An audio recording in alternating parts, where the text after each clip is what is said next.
Mainit na chismis sa social media ngayon ang di umano'y pagpapaalis kay Sara Labati sa isang sosyal na resto sa BGC. Bagamat wala pang kumpirmasyon ang kanyang kampo sa katotohanan nito, marami rin ang naaawa sa ginawa sa kanya. Mildred. Oo, ayan. Kasi daw nangyari ito sa isang bar, sa isang sosyal na bar. Sa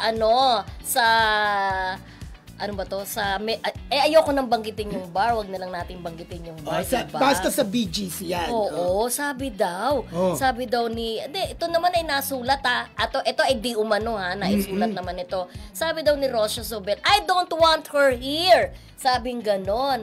I want her out.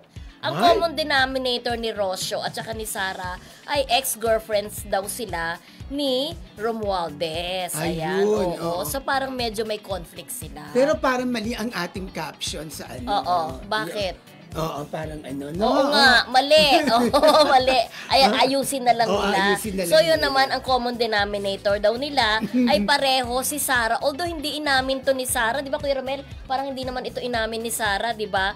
Na pareho silang ex ni Marty Romualdez. Anak po ito ng dating congressman na si Martin Romualdez na ngayon po ay nasasangkot sa korupsyon. Oo, so yun, pareho daw silang nakarelasyon. Parang ganun. Pareho na silang nakarelasyon, pareho silang ex, pero parang galit pa rin siya kay Sara. Oo, may ganun. Sara. Oo. At ito pang nakakaloka, kasama daw. Parang pinersonal si Sara dyan, Oo, kasama daw ni Rocio, si Pia Wurtzbach at saka si Georgina Wilson.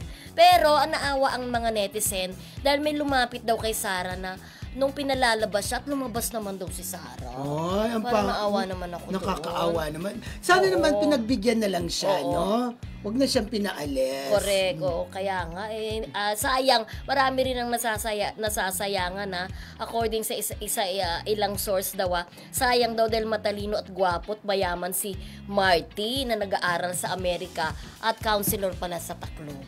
Ay, diba? So, ganun po ang pangyayari niyon. Pero syempre, wala pa rin kina Sara, wala pa rin kina Rocio, wala pa rin ang nagsasalita. Pero, ang Marisol Academy naman ay laging bukas po sa panig ni Sara, sa panig ni Rocio, kung ano man ang katotohanan dito sa chikang diba? Yes, lumalabas.